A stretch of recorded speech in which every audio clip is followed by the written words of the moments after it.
we have somewhat of an adversarial relationship. And I'm kind of disappointed that Mr. Bellin couldn't be here today to share this podium with me. Probably be kind of like Siskel and Ebert. But my involvement with this particular aspect of the research started in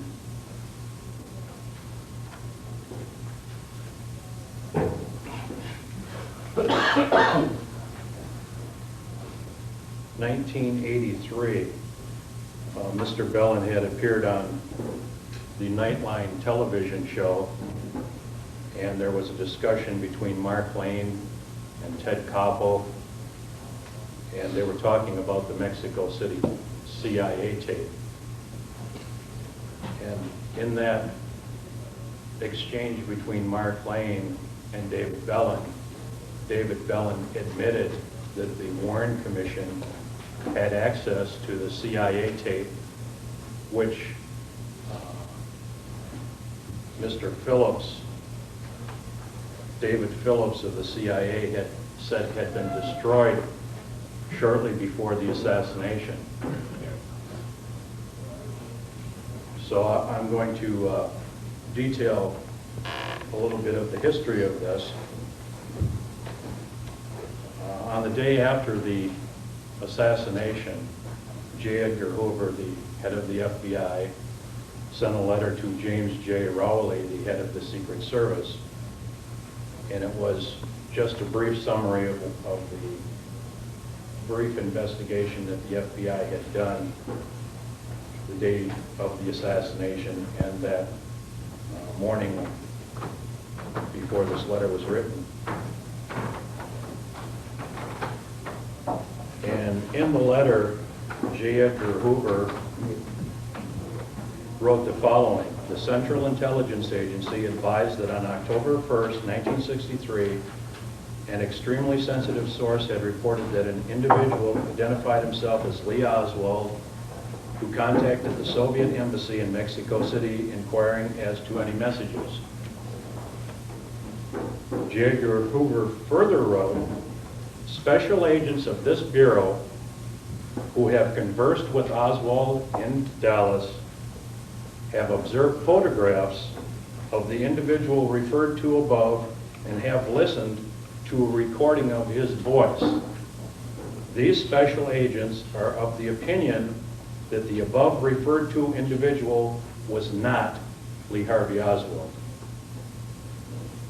The FBI agents in Dallas felt that the photograph that they had and the tape recording that they listened to showed an individual who was not Lee Harvey Oswald, who was in custody. Now this FBI report that J. Edgar Hoover sent to the head of the Secret Service was classified until 1977. And when the FBI finally did release 40,000 pages of FBI documents, pages 4 and 5 of this document were censored.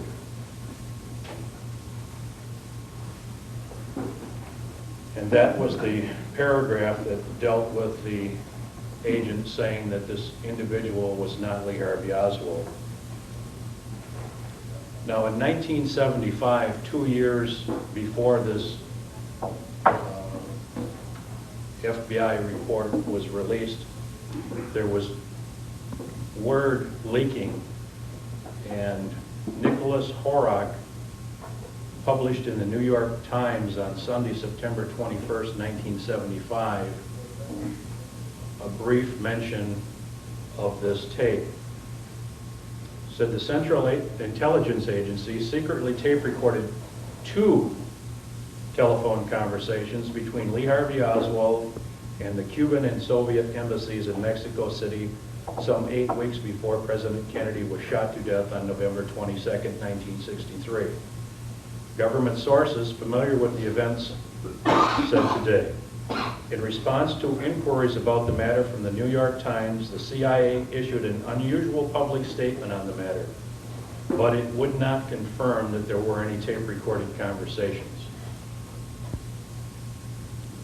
In 1976, Ron Kessler wrote in the Washington Post, in late September of 1963, Lee Harvey Oswald telephoned the Soviet embassy in Mexico City and tried to make a deal. In exchange for unspecified information, he wanted a free trip to Russia.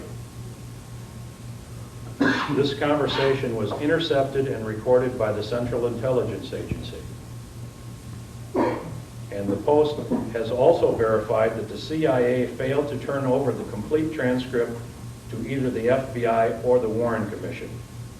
It gave the Warren Commission a transcript, didn't give them a tape, gave them a transcript of the taped conversation, but for unexplained reasons, the CIA failed to include the transcript of Oswald's offer of information and his suggestion that the Russians would want to pay his way to the Soviet Union. Now in 1976, former CIA Mexican station officer David Atlee Phillips reported that the tape was routinely destroyed a week or so after the alleged Oswald visit to Mexico City.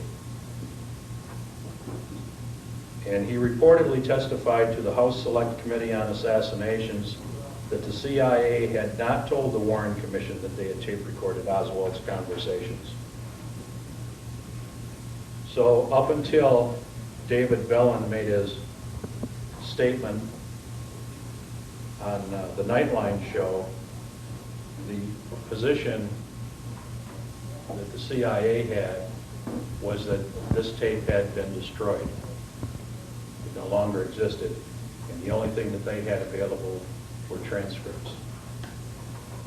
Now, the House Select Committee on Assassinations made an investigation into whether or not the FBI received the tape on the night of November 22nd in Dallas. And the House Select Committee had this to say: a review of the relevant FBI cable traffic established that at 7:23 p.m. on November 23rd, Dallas Special Agent in Charge Gordon Shanklin advised Director Hoover that only a report of this conversation was available, not an actual tape recording. And on November 25th, the Dallas office again apprised the director that there appears to be some confusion in that no tapes were taken to Dallas. Only typewritten reports were supplied.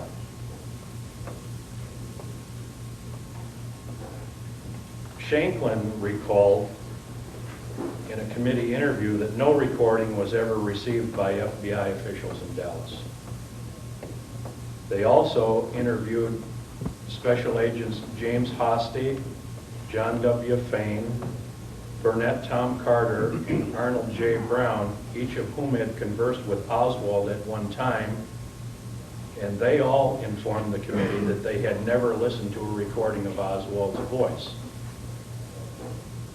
But they did not ask him if they had listened to a tape recording that was not Oswald's voice. And the committee also did not contact 3 other FBI special agents who had conversed with Oswald. So there were 3 FBI agents that they never even talked to about this. The committee went on to say that on the basis of an extensive file review and detailed testimony by present and former CIA officials and employees, the committee determined that CIA headquarters never received a recording of Oswald's voice. And again, it may be a matter of semantics. Did they receive a tape that was not Oswald's voice? And it's hardly a comforting thought that they relied on Gordon Shanklin and James Hosty to tell them the truth about the Mexico City tape when they were both involved in the destruction of a note that Oswald left at the Dallas FBI office. And one said that the other one was to blame, And they tried to pawn it off on each other, and one of them obviously has to be lying. Somebody gave the order to destruct the note, and it was destroyed.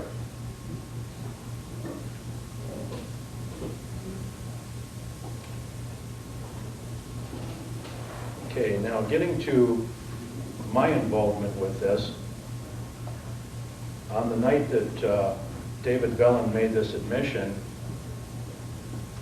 Mr. Koppel was addressing Mark Lane, and he had this to say: continuing our discussion now with Attorney Mark Lane, Mr. Lane, you told me you don't believe that he, Lee Harvey Oswald, did it alone. Lane, I don't believe he did it at all.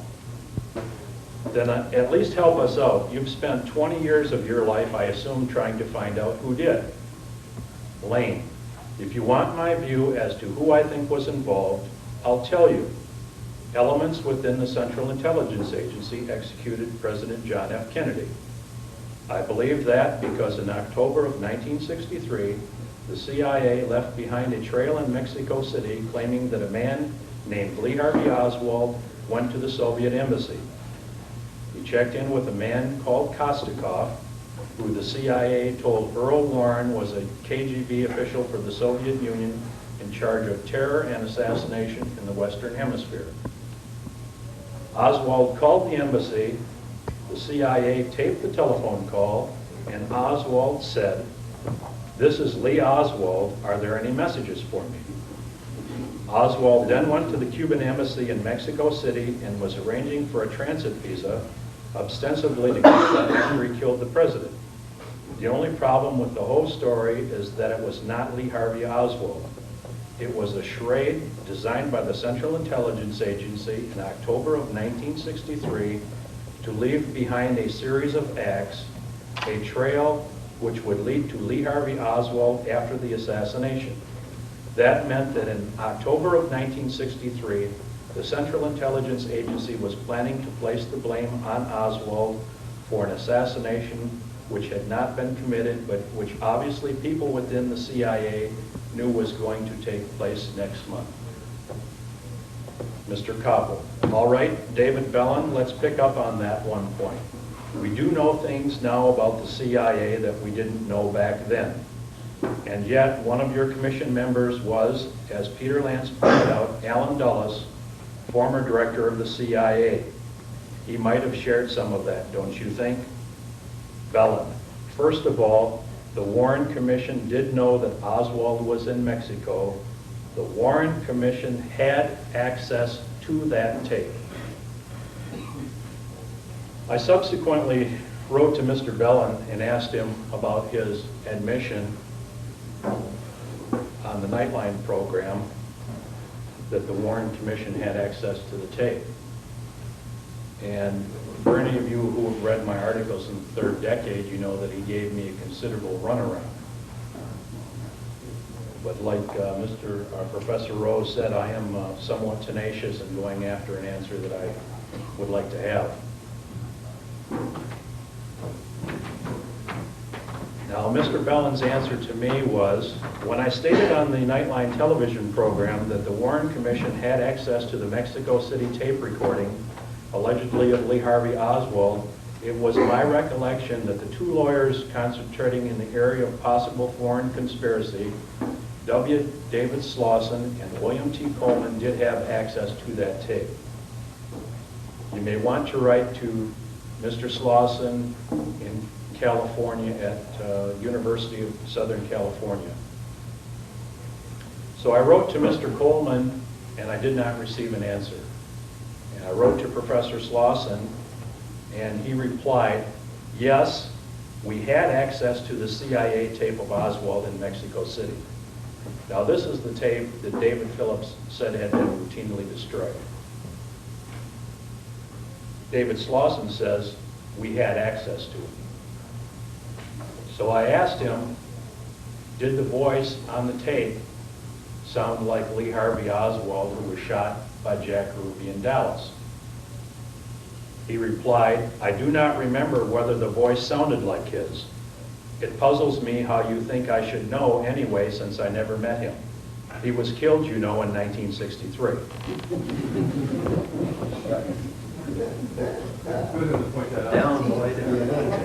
So I wrote him back and I said, geez, I'm sorry, I didn't mean to puzzle you. But the FBI said they listened to this tape and they said it was not Lee Harvey Oswald. Well, he replied to that with, Bill Coleman and I concluded on the basis of evidence we considered persuasive that Lee Harvey Oswald had been to Mexico City and done the things the Commission's report said he had probably done there, including speak on the telephone with a person or persons at the Soviet embassy. I do not remember at this time what all this evidence was, although I do, as I told you, remember that we had access to the tapes. Now he talks about tapes of the telephone conversation in question. I attempted to follow up on that and ask him specific questions about, was it a tape? Was it two tapes? Was Oswald speaking in English, Spanish, Russian? His reply to that was, I have forgotten the answers to most of the questions, and I do not think it proper or pertinent to any legitimate historical research to give you the few answers I do remember. Say that again. I have forgotten the answers to most of the questions, and I do not think it proper or pertinent to any legitimate historical research to give you the few answers I do remember.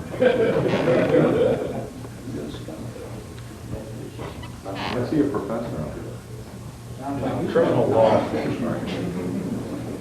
So the question remains, was this secret CIA tape or tapes, because the one article refers to two conversations being taped, routinely destroyed a week or so after the alleged Oswald visit, or did the FBI receive a copy of a Mexico City tape from the CIA immediately after the tragic events in Dallas on November 22nd, 1963? I contacted Mr. Harold Weisberg, who I consider the dean of the assassination researchers, and he had this to say about that. As usual, the House Select Committee was incompetent. The tape and picture were flown from Mexico City to Dallas on November 22nd, hand-delivered by an FBI agent, later a Republican congressman. I got the FBI's records on that in one of my Freedom of Information lawsuits. As usual, the FBI questioned the wrong agent, rather did not question the right one. Wallace Heitman met that plane a little after midnight on November 23rd. The FBI has the contents of that tape. They first sent a teletype from Dallas to headquarters. Headquarters asked for a transcript. They made a transcript and sent it to the headquarters. Now, Mr. Weisberg was unable to locate his copy of that memorandum, but Mr. Mark Allen provided me with a copy of a FBI memorandum written by Gordon Shanklin, the special agent in charge, on November 22nd, 1963. He had to say, Assistant to the Director Belmont advised that we have in our file practically all of the information from Mexico City regarding Oswald's visit or trip to Mexico, except the fact that the CIA had secured some information that this individual deleted. The Cuban embassy to the Russian embassy. They later photographed him going in the Russian embassy, and Anderson has arranged for deleted, as well as pictures. And Special Agent Eldon Rudd is flying up with a naval attaché on a DC-3 scheduled to arrive in Dallas at 1 a.m. And we should make arrangements to meet him and secure this information. So I would say, I don't know, I can't prove it, but it's possible that Anderson arranged for a tape as well as pictures. So I believe that the tape was not destroyed when they said it was, and it's possible that tape still exists today. Now, Professor Rose has assured me that this will be copied and available to everyone here today. I have copies of the 1975 New York Times article, the Washington Post article, copies of my correspondence with David Bellin and David Slauson, and a copy of the FBI document from Gordon Shanklin. And I would like to note one exceptional interagency cooperation here. These blanks on the FBI document are courtesy of the CIA. Thank you.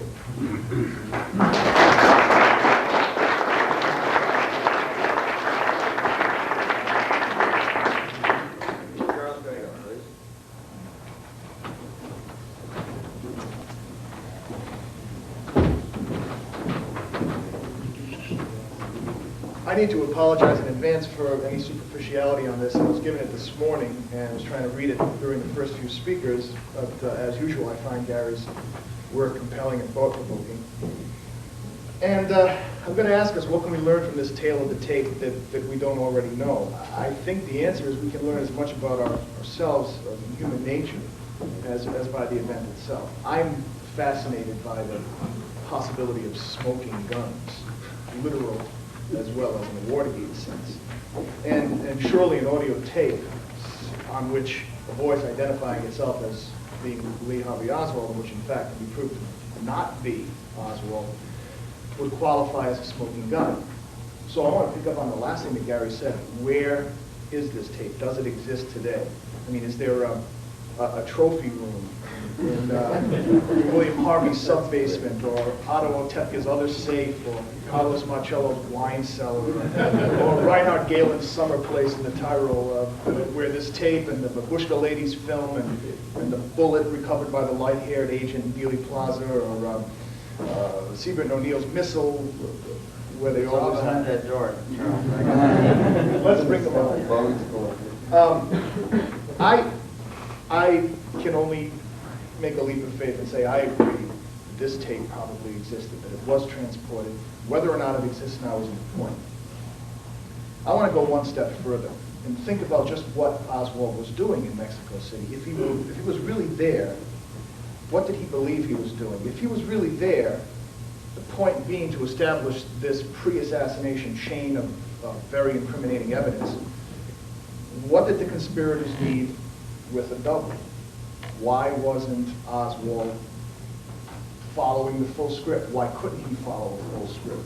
If the point was to establish a body of evidence that would later be reviewed by investigative bodies which were, relatively speaking, unbiased, would not tape recordings and photographs of individuals who plainly were not Oswald, wouldn't that hinder rather than move along conspirators' post-assassination activities? We have the infamous mystery man, the heavy-set, crew-cutter fellow, who appears in far more pictures, I'm led to believe, than we've ever seen. And this was an initial embarrassment. This happened early on in the investigation. And if indeed, as I said, the conspirators were out to bag Oswald, using this character or anyone else was going to backfire on them. And apparently it has. And what does all of this tell us about Oswald's role in this thing? What does it lead us to speculate regarding what he believed he was doing? These kinds of questions are what intrigue me as a writer of fiction. These are the blanks which really drive me crazy and which I'm tempted to fill in, and which I hope that will be the focus of serious investigative work. Beyond that, I have no real substantive arguments with what Gary has uncovered. I think it's very straightforward and it remains of key interest to us. Thank you.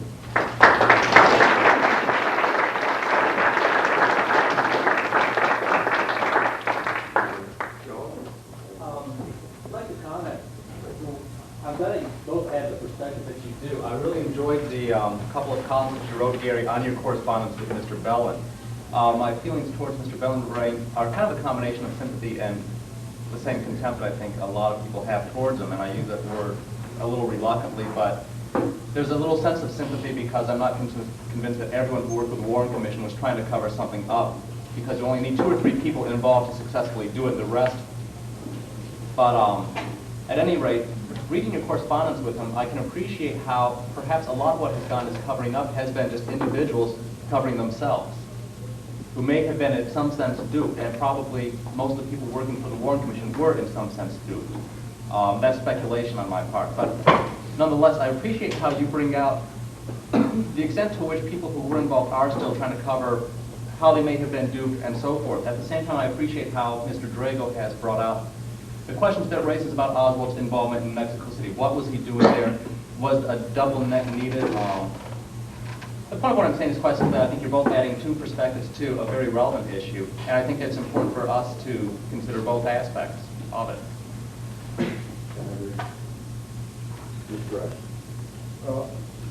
This question has bothered me too for a long time, and relates to the whole question of the second Oswald and the superabundance of appearances of clearly somebody who was an imposter.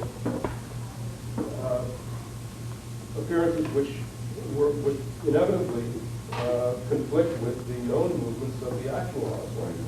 And this, I think Mr. Drago has hit on something that is very simple, and that most researchers have not addressed, and I'd be curious to know what anybody thinks about this. In writings on Richard Case Nagel, I don't know if you're familiar with him, he's a former CIA agent. He mentions that there was supposed to be an assassination plot against President Kennedy around September 26th. This would have coincided with the time that Lee Harvey Oswald went to Mexico, or an imposter went to Mexico. The trail would have led up to the embassy, and there was a period of time when no one knew where Oswald was in Mexico City. So if that plot, the September plot, had gone through, Oswald had, or the fake Oswald, whomever it may have been, would have laid a trail right to Mexico City in September. That may be why he was down there. But what about the superabundance of Oswald? And going back to the Soviet audio, for example, and the conflicts between the known and determinable whereabouts of Oswald and these appearances of these imposters. It looks, at the very least, like an incompetent job. Well, one of the things about Mexico City that is different from any other instance of Oswald impersonation is the need for this imposter, if indeed there was one, to be able to speak Russian and to be able to have the coolness to go into the embassies and deal with individuals who will have been, by definition, familiar with intelligence operations, be more capable than others to pick up on an obvious phone. If you've got somebody at a shooting range shooting at your target, all that takes, if the point is to impersonate, all that takes is basic physical resemblance and an attitude. I mean, I can find three Harvey Oswalds hanging around Providence, Rhode Island right now. Mr. Vicka addressed some of that in his book. I would go further, and I think I can speak to this. In '85, I tried to make a statement there in Washington about the second Oswald in San Antonio 2 months ago. I took it a little further, and it's now somewhere between 40 and 50 documentable appearances of n numbers of Oswald. And they do contradict all of those, the known whereabouts, apparently, of the historic Oswald. So I think they did uncover a series of second Oswald. I think it was apparent that, therefore, having uncovered that there was a conspiracy, and therefore that what you work at is the the fact that from the moment you discover that there is from September through November 21st an operation against Lee Harvey Oswald, you then have a framework of Oswald against a conspiracy. So many of the people who then were involved in not giving us that information, right, and dismissing it, were probably not involved in a conspiracy, but attempting, obviously, to do whatever they needed to do to keep the country quiet, to get our, our heads together, etc. So exploring, therefore, the motivations of people in this area is not necessarily finding them guilty or not guilty of a conspiracy. And the second Oswald story may speak directly to that. Garrett? Yeah, most of you have seen, are familiar with the photograph of the man that wasn't Oswald, that Fensterwald wrote about, and actually I think he was responsible for getting the 2 additional photographs declassified. I don't know if it's been mentioned anywhere, but it recently occurred to me, and I mentioned it last night, those photographs were identified originally as being Oswald, and clearly they weren't. They all were cropped, and it has occurred to me that possibly the photographs uncropped might show Oswald and that man side by side, and possibly the cropping eliminated Oswald. That's just pure speculation on my part. But the fact that they did say originally that this was a photograph of Oswald might have in fact been true. And maybe they deleted the name of the other person, or maybe they didn't know who the other person was. But after cropping them, and as you recall, I didn't even want anyone to see that picture, but originally Miss Marguerite Oswald claimed she'd been shown a picture of Jack Ruby the day after the assassination by the FBI, and it turned out it was actually a picture of this unknown man. And they published it in the Warren documents to prove that it wasn't a picture of Jack Ruby that they showed her. And then years later, about 1975, we got to see the other 2 pictures. So has anyone else ever thought of this possibility? Yeah, I wanted to straighten up one thing though. You said they identified this man as Lee Harvey Oswald. I think you should make clear who it is you mean by they. I tell you the truth, I'm not sure if it was the FBI or the CIA. Okay, because the CIA has officially denied that they identified this man as Lee Harvey Oswald. Yeah. On the subject of cropping, the other thing that might happen is if the photos were uncropped, or if an uncropped version of the photos were available, there may be something in the background that would disclose the photographs were never taken in Mexico City. Good point. Yeah. Or where they were.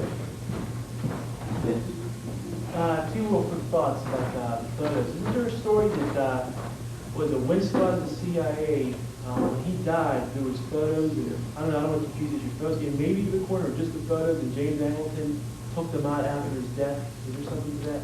That's what Edward Lopez of the House Select Committee found out during his investigation. There was photographs in Winston Scott's safe, Mexico City, showing Oswald. It was kept in the safe because evidently other people were pictured in the same photo.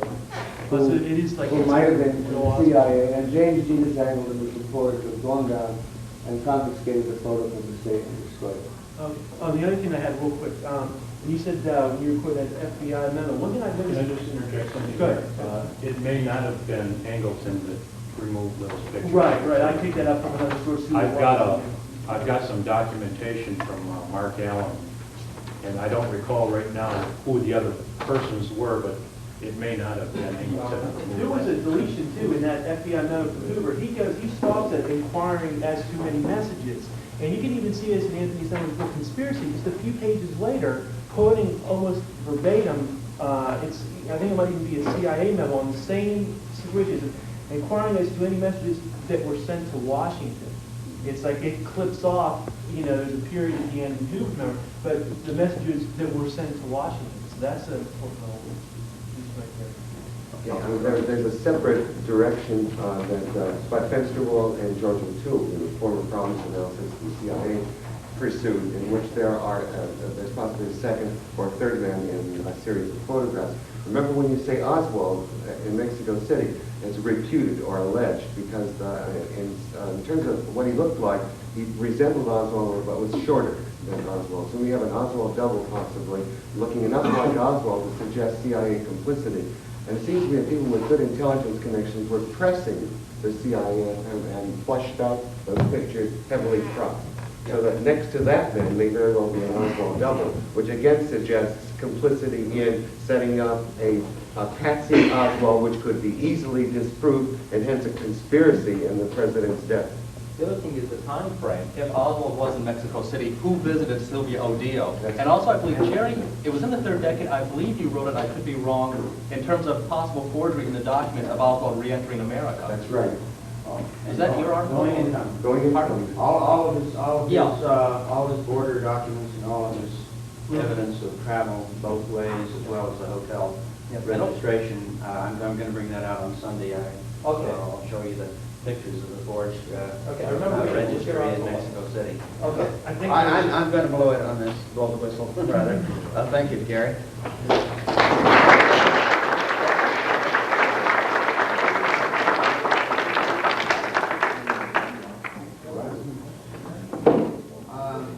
Given our time constraints here, we're pretty well scheduled for lunch as well. We may well have if it's all right with Harry, we may have a part 1 and part 2, because I know that there's more that Harry Livingstone has to share with us than he can do in the 20 minutes, but we are going to stop in the 20 minutes and adjourn to Cranston Hall. Those of you who are attending the luncheon, that's the people that have registered for the conference, and people that have, a few people have purchased luncheon tickets additionally. So we'll meet over there, we'll reconvene over there. Those people that have come in late today, we welcome everybody, but we would like you to register during the break, during the lunch break. And we have material here for you to register. I don't think Harry Livingstone really needs introduction. Certainly he doesn't need to the group that were with us last night and heard some of the interesting exchanges between Harry and some of the other people. But whether you are or not, nearly everybody is familiar with we can actually say best-selling JFK book, High Treason, that he co-authored with Robert Roden. And he's going to speak with us today about some of his continuing investigation of the crime. Here.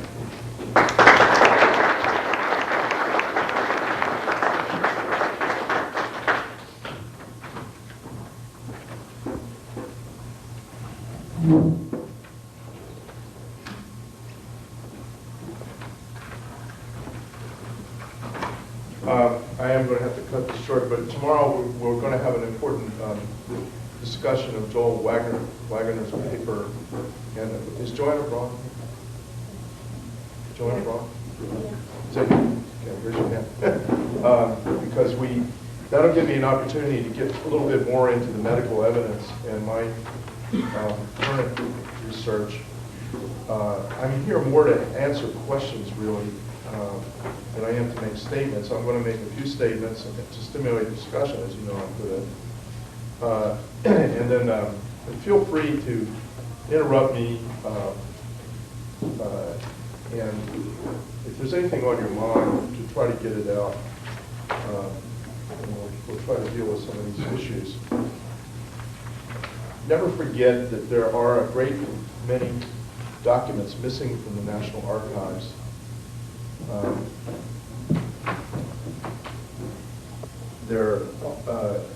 In particular, the medical evidence, the slides that show the edges of the wounds of the president, that's all gone. The interior chest photographs that would show whether or not the chest had been penetrated, that's all missing. The brain is missing, as you all know. And then we have a pattern in this case, as I tried to chart out in my book, of planted evidence, forged evidence, and missing evidence. And this is inescapable. We can't get around this. How could all this stuff walk out of the National Archives? That place is like Fort Knox, jail bars, and you have to go through successive areas of the place. And only the vice president and somebody would have the power to walk in there and walk out, Nelson Rockefeller, for instance, with a lot of material. I didn't say that he did that, but I know somebody who would say it. And so when you have a pattern like this, there has to be a suspicion of something going on. I think we're all a little bit sick to death of it. 27 years has gone by, and we have to get to the bottom of this case while the witnesses are still alive that know something, that know what the body looked like, know what the wounds look like. And I don't think we need a lot of hypothesis and synthesis and trajectory analysis and theories and everything. The autopsy report placed an entry wound right here on the back of the president's head, close to the hairline, slightly above, although Humes and Boswell said slightly below when they were being interviewed by the House Assassinations Committee doctors. The occipital protuberance, a little bump here. The Clark panel of 4 doctors, 2 of them from Baltimore, the medical examiner in Maryland, 68, examined the photos and x-rays, and they found that that entry wound was up here. And in some of the photographs, you can quite clearly see that it's painted in the colic.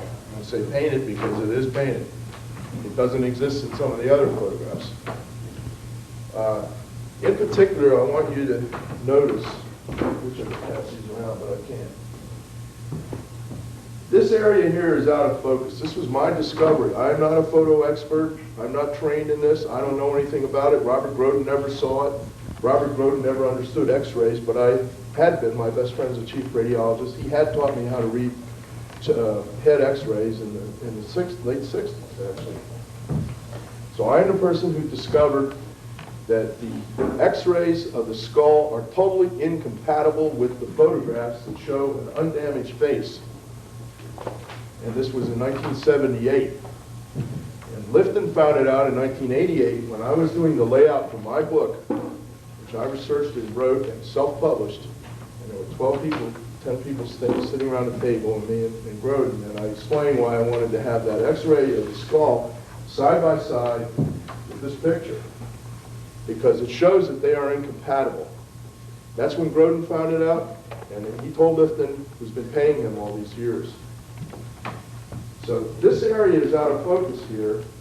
The background is in focus. The foreground here, the part closest to the camera, is perfectly in focus. But all this area is smudged and whatever. But it's fake. The color photographs, which Groden has, in my opinion, are very clever paintings. And I blurted that out in 1979 when I saw those. I said, I think these are very clever paintings. This got me in a lot of trouble with these people, but certain people have a franchise in this case, and it's always either or, black or white. See, never yin-yang, never something in between, a third answer to all of this. It's either body alteration or this is a matte line, matte insertion process, but not something else. Not that they didn't colorize the doc's drawings, which are tracings of forgeries. See, you have to ask how certain people, paint certain things. But I want to tell you this now, and we'll get into this tomorrow with Joel's lecture. But I've been in Dallas this year filming the doctors who were involved with this tracheostomy and who saw it. And I have had some very difficult interviews again with Perry this year over this. But the issue that Lifton presents is that the body was made into a, quote, perfect medical forgery in order to fool the camera lens. This is absolutely preposterous, according to Cyril Wecht and every other doctor I've talked to. So the question is, was the body altered or was it tampered with? And we have major semantic problems when people are not trained in humanities and language and English and history, but they're engineers, and they confuse the word laceration with incision, or confuse alteration with tampering. This body may very well have been tampered with. I'm learning many things from the witnesses that Lifton had that they told him that he did not tell you because it conflicts with his theories. Many things that he did say, but he withheld other information, many things that were distorted. He has here a statement on page 193 of his book that he quotes, Nurse Bowron wrote, Miss Hinchcliffe and myself prepared the body by removing the remaining clothes and then washed the blood from the president's face and body. The other nurses were very careful to explain in their depositions that they didn't wash it because they understood forensic evidence, you don't mess with it, don't wash it away. See, so I checked Lifton's source here. He sources in two of the Warren Commission hearings, page 183. It happens to be Roy Kellerman's deposition. I looked in the Sylvia-Mar index for Nurse Bowron. She's not there. I looked through all the Warren things. She did have some things like the British newspaper clippings where they interviewed her, but nowhere so far that I can find did she write anything that could have been this quote here. This is the kind of thing we're dealing with. All right, I'm not here. I'm going to stop that right there. We're going to get on with that tomorrow in a discussion of what I'm learning from the witnesses and what Joel has to say, and how a lot of you have been. We have been tied up in knots for 10 years because of this book of his and the things that he's saying, but we're not dealing with key issues. In Bob Cutler's drawing, he has this big wound right here in the front of the head. See, right here, where it is, happens to be in the x-rays. But there is not one witness who saw that body who says that his face was anything but perfect. His face was totally undamaged. There was no bone missing, no nothing here. And with the x-rays, there is no bone whatsoever from right here, covering the eye, all the way back. Totally gone. Those of you who have my book know. By the way, I got a bunch of hardbacks here now. Practically giving away, but they show these pictures a lot better than paperbacks. There's also the possibility of a tangential shot. The department doctors believed, after watching this crew film, that it was a tangential shot that hit him. Those of us who really studied Dealey Plaza believe that the actual shots came from the manholes in front of the car on both sides, up on the overpass at the juncture of the fence and to the left. The bullet mark on the sidewalk, of course, pointed precisely at the manhole to the left. They were up above the car. It was an easy shot. And military snipers are always in the ground. They're never up high. That doesn't mean there wasn't a gunman up high. There were decoy gunmen in the plaza. Just make a couple more points. Okay, can I just insert one thing here real quick, Harry? Regarding the tangential shot, I wanted to bring this up during Bob Cutler's presentation. And one thing that I observed was on his diagram, he showed Kennedy's face is facing straight ahead at the time of the fatal headshot. If you recall from looking at Zapruder film 312, his face is turned to the side and he's starting to slump forward. So on the subject of the tangential headshot, the badge man shot on here and a couple of the other diagrams, I think it should be kept in mind the angle that his head was at when the shot hit, if it hit from the grass knoll or from one of the manhole covers. 33 degrees or 34 degrees, whichever takes it. Yeah, I'm not sure the exact number of degrees, but you can remember from the Zapruder film diagram that it is leaning forward some of the. Oh, okay, 34 degrees. Okay. There's another diagram where it appears straight ahead. See, we have 50-some witnesses who either ran up on that knoll or saw him or swear to the fact that there were gunmen up there. But they were farther down that fence where the acoustical testing placed them and so on. And there's a lot of witnesses to what was going on up there. There were men up there with flashing Secret Service badges that we were sure were phonies. It would have been impossible for Bowers to see a man in the sixth floor window and identify him. In fact, there's questions about that. Yeah. I just want to make sure that we clear this up before we get too far. Are you saying that the headshot came from the manhole on the left-hand side in front of the limousine? I believe that one shot had to have come from there because of the bullet mark, which is no longer on the sidewalk. Yeah, but I mean, do you mean the headshot? No, I didn't say that. I said that hit the bumper, we believe. hit the headlight or something. No, there was a bullet mark on the sidewalk, and the police car up on the sidewalk. Are you saying it's the headshot that came from the... I didn't say that. Well, that's what I want to know. Okay, so you're not saying the headshot came from the manhole cover? It is possible that if there was a forward headshot, that rather than from the fence, and I don't think that the Moorman photograph and all of this is ever going to prove the damn thing, myself. But as a speculation, and I don't think we will ever get to the bottom of this issue unless someone comes forward and it can be corroborated. But as a speculation, I've been in that manhole, and that's the obvious place, and all the rest of it is So crap. you're saying that the shot in the manhole didn't hit the head? So I'm wondering what it did We're talking about hit. two different manholes there. One Yeah. on the left and one on the right. Well, The one on the left hit the sidewalk alongside the car. Okay. And the other shot, The other didn't hit the head? The head shot may very well have been from the manhole in the juncture of the overpass with the stockade fence. You know the manhole I'm speaking of? The railroad track behind. That's the obvious place for a sniper.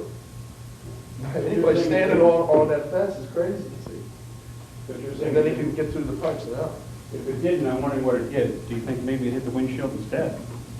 Well, the windshield was struck from behind, apparently. Okay, so you're saying it didn't hit the windshield and it didn't hit JFK's head. I'm wondering what it No, hit. because if you're shooting over the top of the windshield, if you get in the manhole, you're still above the car. Yeah, but you're saying it didn't hit the windshield, and you're saying it didn't hit the head. So I'm wondering what it hit. Do you have any idea what it hit? We're talking about two different gunmen, possible gunmen, in two different manholes. If the guy to the right front of the car, the windshield is not in the way, he's firing right directly at Kennedy. There's nothing in the way for that That's what I'm manhole. talking about. All right, that may have been the headshot. Scar on the That may have been the headshot, but it's no point in But if it is spending a lot of headshot, time on speculation, all right? It's just not rational to me that if somebody was in the sixth floor window, they didn't shoot at the car coming toward it, and it's not rational to me that a man would be standing behind that fence in full view of everybody firing. See, that's a big point. Yeah.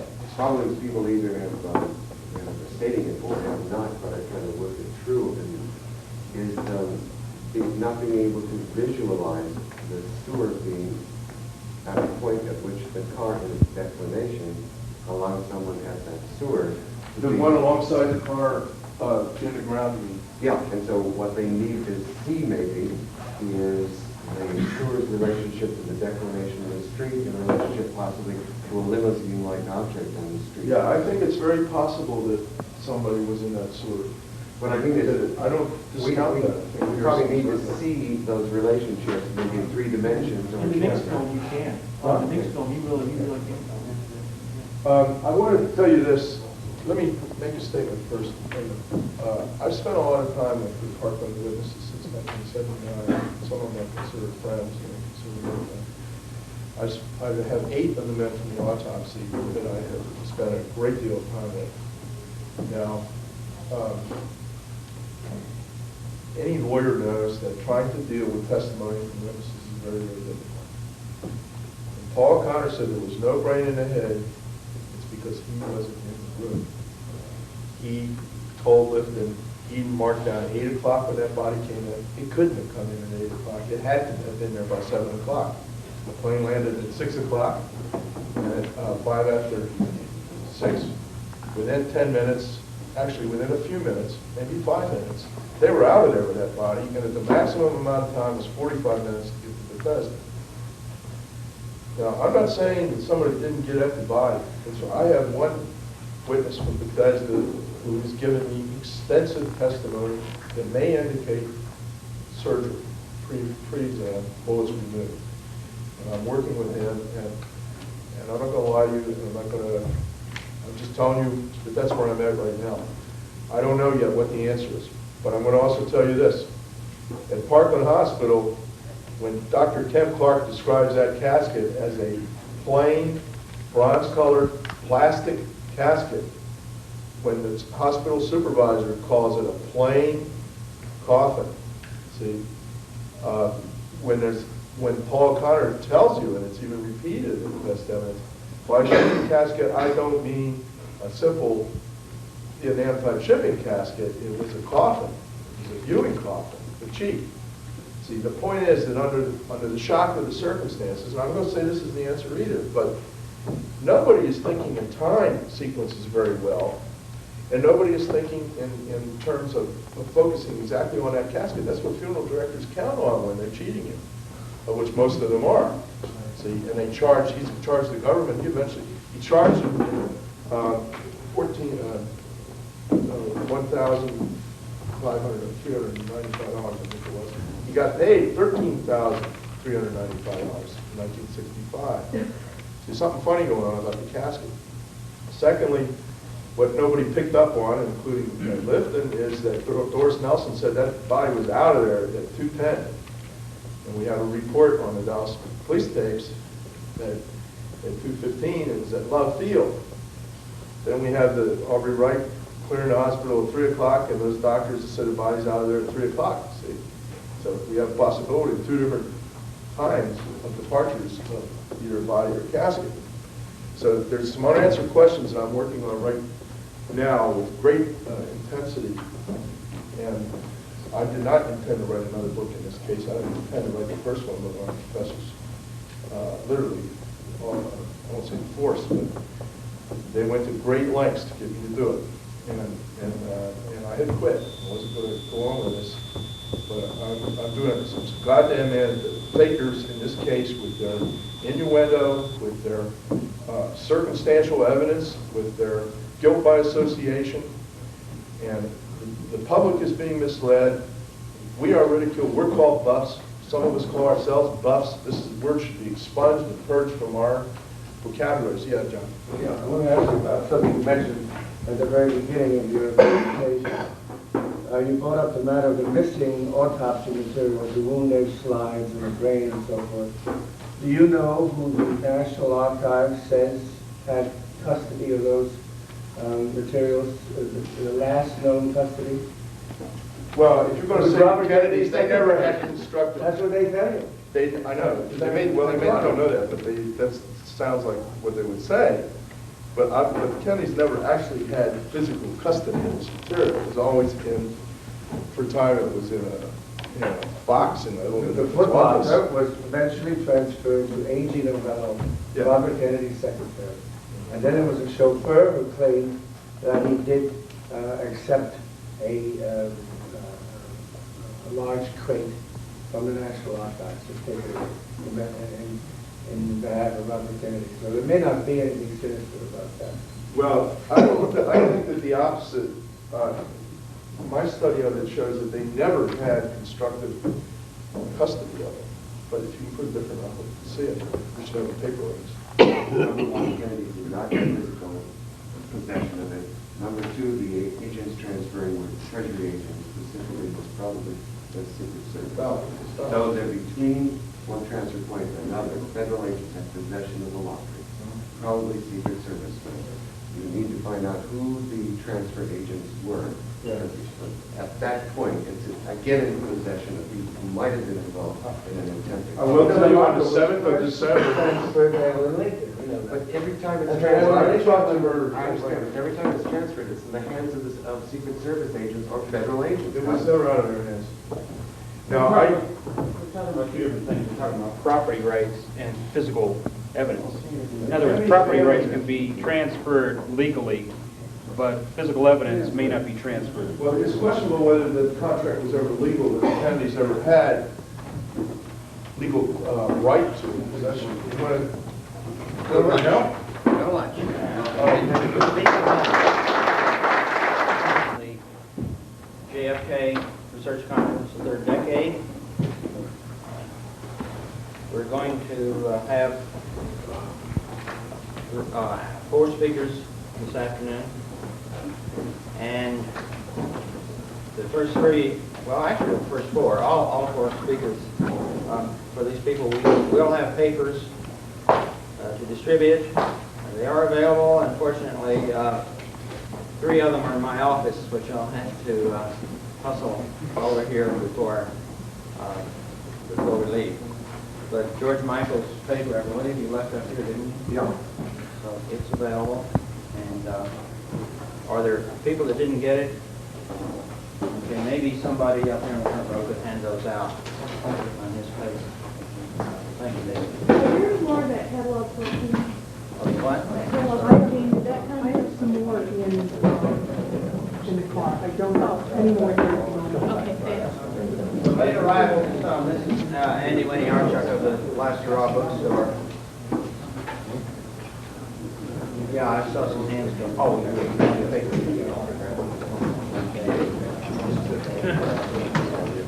yeah.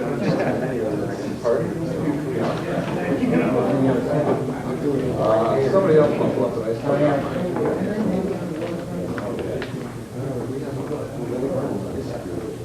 Okay, Tony Marsh, our first presenter, is known to most of you for, I guess, mostly for the research he's done on acoustics material. The paper today will deal only incidentally with acoustics evidence research and centrally with the overall issue of computer use in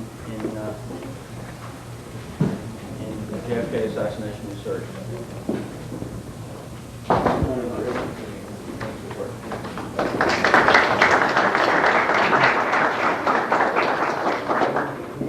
Now, if I go too fast, or if there's something you don't understand, can you just write down your question and remember to ask me after the discussant has his discourse? And occasionally I might pass around one copy of something that I'm talking about that I might be holding up, and then I'll start it around, and you can just pass it around. And if there's anything that you actually want a copy of for me, for your own research, can you just write down your mailing address and what it is that you want a copy of, and I'll try to mail it to you, like maps or whatever you might happen to want. You can give it to me later.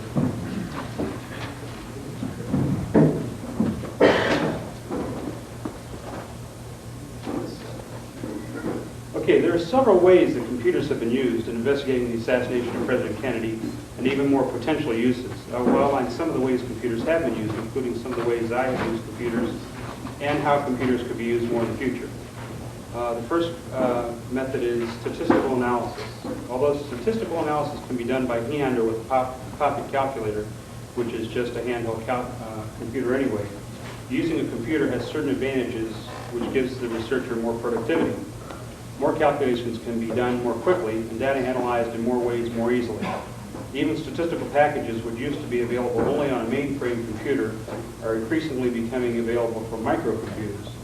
Even a beginner who is not familiar with statistical theory can duplicate some of the statistical tests used by BB&N in their study of the Dallas Police Department tape, given the right program and valid data to input. Second method, physical analysis. Studies which would have been difficult back in the 60s may be easier to do now with increased computer power. Things like spectral analysis or neutron activation tests could be done with smaller sample sizes. Blood testing, which might have been ruled out due to the small size of the sample, might now or soon be possible.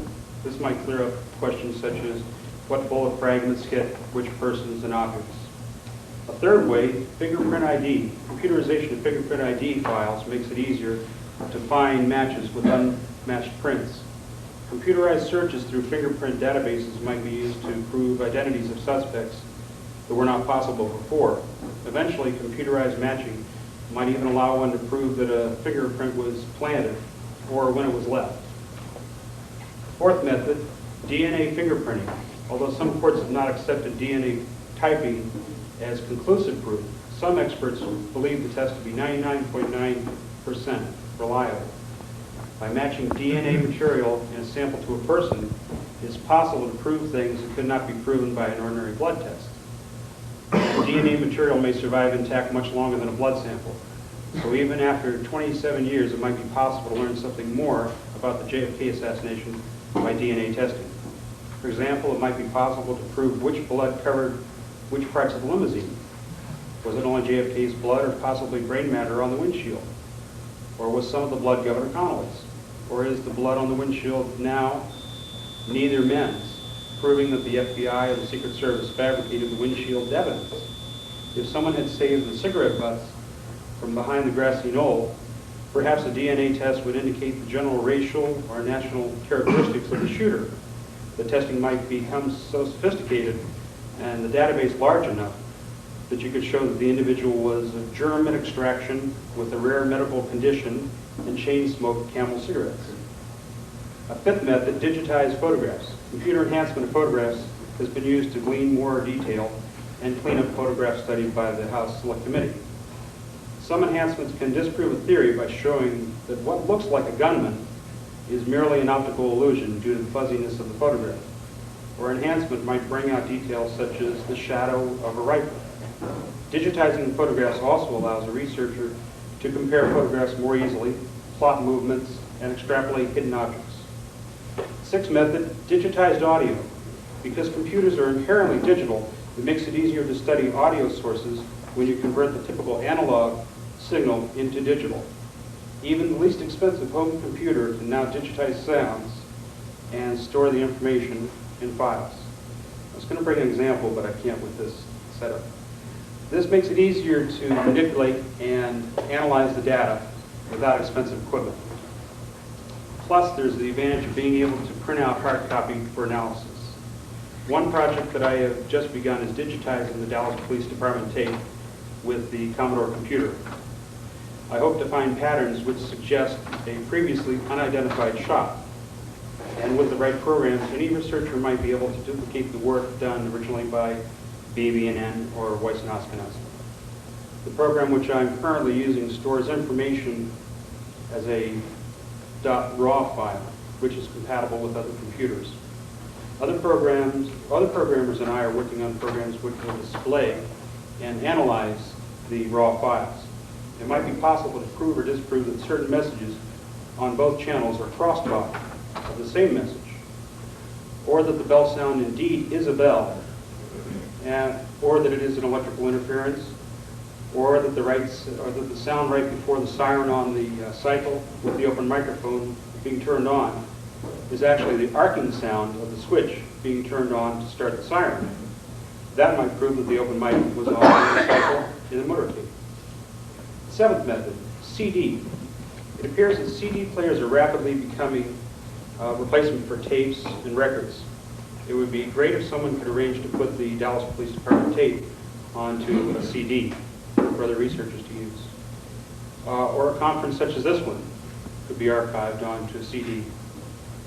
If you remember the record that Gallery magazine sent out with the article about the JFK assassination, the same type of thing could be done on a CD. A CD version would be more durable, not subject to defects and damage, and you could remember and repeat tracks with some of the advanced CD players that are out there. There are lots of old recordings which should be preserved before they deteriorate beyond recognition. CDs may soon be writable for reasonable cost so that research audio can be archived for future records. 8. CD-ROM. A CD which holds non-audio visual data can archive great amounts of data and make it available to a researcher almost instantaneously. One CD-ROM can hold the equivalent of an encyclopedia. Instead of searching through stacks of papers in a library, one could insert one CD and search through all the papers in a matter of seconds. Cross-indexing could allow you to find an obscure reference that you might have missed with a manual search. All occurrences of a key word could be located and printed out so that you could quickly see a pattern that you might have missed with a lengthy hand search through documents. A ninth way, optical character recognition. New hardware allows the computer to scan a printed page and convert the information into a form that the computer can remember, either on a device which looks like a copy machine or with a handheld scanner. You can pass a light over a printed page and have the computer convert the image into a text file. This could be useful for entering old documents into a database rather than retyping them. 10th way, high-resolution printing. A new generation of printers which can print many dots instead of just letters like a typewriter gives researchers more flexibility in handling printing out documents. Cheaper laser printers and more powerful software give the average and unsophisticated user desktop publishing capabilities, such as a wide choice of fonts and styles, graphics good enough to include photographs, and easy reformatting of text. Another project that I'd like to see developed is Reconstruction of Documents. Some old documents are in such bad shape that they simply can't be read. Copies of copies and deterioration make documents unusable to researchers in their current forms. If they could be carefully converted and cleaned up, one could print out versions which would look almost exactly identical to the original document. One way that I've used such a reconstruction is to recreate the original text from a 1963 Department of State telegram. And you can start passing them around if anybody wants to take a look at.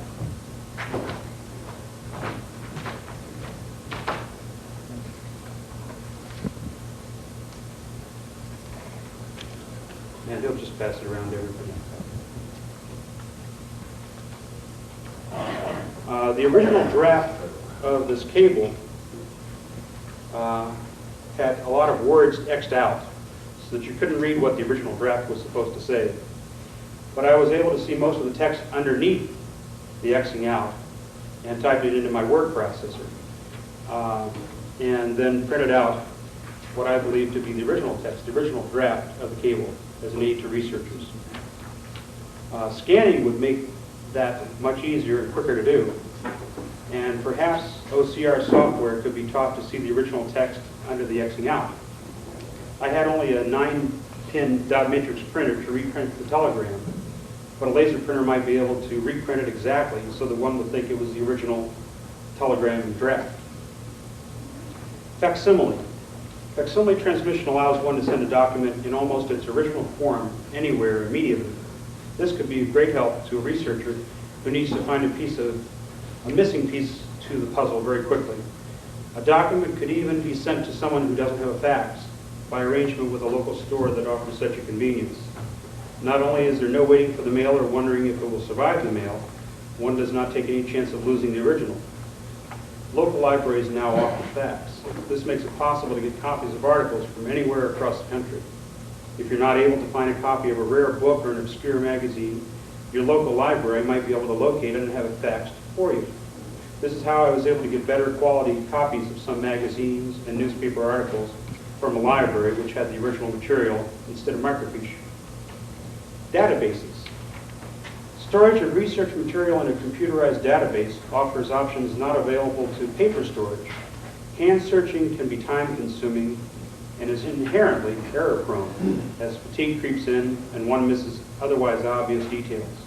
Having the data in a computer form allows one to use the computer power to access all the data quickly. Searches for all references to any word can find references to documents which might have been missed before or dismissed as irrelevant. The Assassination Archives and Research Center has an ongoing database project available to researchers, such as Mary Farrell's Index, Daniel Brandt's, or Jeff Meek's. If all available documents were put into a computer database, one might be able to find documents which the researcher might never have thought to look for. The use of Boolean operators would make it possible to find unusual references or narrow one's search through a maze of references. Cross-indexing of photo collections such as sprigs might help you find a photograph that you didn't know existed, or track an individual's movements through various photographs, such as the Umbrella Man. BBSs, an electronic bulletin board, which can be accessed from your home computer via modem, would greatly expand researchers' abilities to communicate and exchange information. Instead of sending letters and waiting weeks for replies, researchers could log on to exchange information very quickly. Someone might pose a question about some technical point outside that person's expertise and find it answered by someone who is an expert in that field right away. A public message area would allow everyone to keep up to date with the latest research and exchange information that everyone can benefit from. Private message areas are quite helpful when somebody wants to contact another researcher but might not be able to find the person at home or at the right time, or wishes privacy or something that they can't do by voice. Conferencing allows callers to talk to each other online in real time rather than leave messages. Files areas allow you to store information permanently so that anyone else can retrieve it at any time. This could be text files, documents, maps, graphics, or data files. I know there's been some interest expressed by some people in setting up a BBS for researchers, and I would be willing to help if setting it up if someone can handle financing of it. One possible alternative would be a national BBS, such as, rather than a local board, such as CompuServe, which is the largest in the country, although it is very expensive, or another system such as Bix or Genie, which may have lower rates but may not be available everywhere to everyone in the country. Another possibility is FidoNet. This would allow one to leave a message on a local BBS, which it then sends around the world until it's picked up by the other local BBS.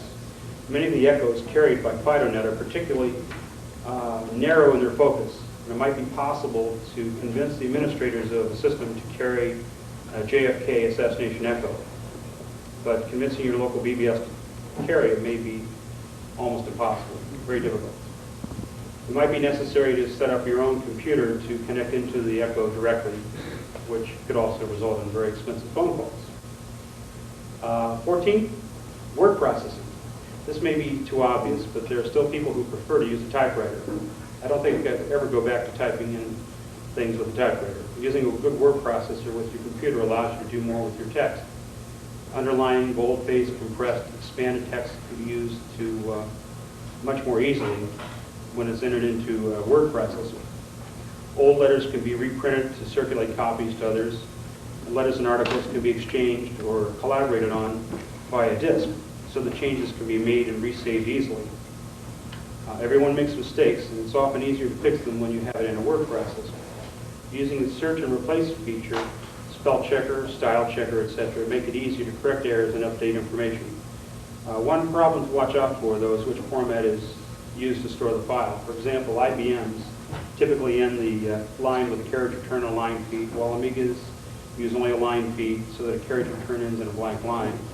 Commodores usually would have a carriage return, but can ignore the line feed, so you might end up with a document printed all on one line. Some word processors store their native files in a non-ASCII format, so you have to perform some special operation to convert a file into a normal ASCII text file. With some programs like WordStar, it may be as simple as turning off the high bit or toggling off document mode. With others, such as Commodore programs, it might be necessary to convert the PETSCII into ScreenFocus into ASCII with another utility program. Ultrasonic measurements. Another pet project that I'd like to see someone accomplish is to design and build a highly accurate device to measure distances with ultrasound. There are ultrasonic tape measures on the market for the home carpenter, but they're not very accurate and their range is too limited. Polaroid used to sell the ultrasonic unit similar to their Spectre camera, which uses it to autofocus, but I'm not sure that they could be adapted for the accuracy required. The application I have in mind, of course, is to get a very accurate map of Dealey Plaza. There have been various versions of the map, the placements of the objects, and the inaccuracy of the maps was one of the factors taken into account by the acoustical studies done for the House Committee. Greater accuracy would allow the studies to be duplicated with greater precision, and the movements of objects and people through Dealey Plaza could be plotted more accurately. An example.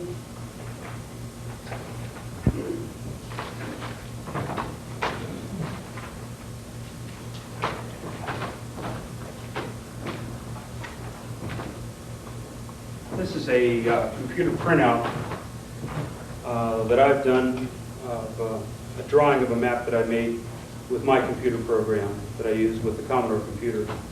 Although I've drawn previous versions, I find it easier to use a computer now. One reason is I have no artistic talent, so I prefer to let the computer draw lines and curves. One problem, on the other hand, is that sometimes the lines and curves won't be drawn smoothly. And in this case of the jaggies results from the fact that the computer can only store and send out dots. More sophisticated programs using the right printers can send out commands which draw smoother lines and curves. And right now my program can only print out 640 dots across the page by 720 dots down the page. So my map has a scale of 1 dot or pixel equals 1/2 foot. That's great enough accuracy for most of my studies, but creates a problem when you have to round out distances. One thing to watch out for when rounding is to have objects stay in nearly the same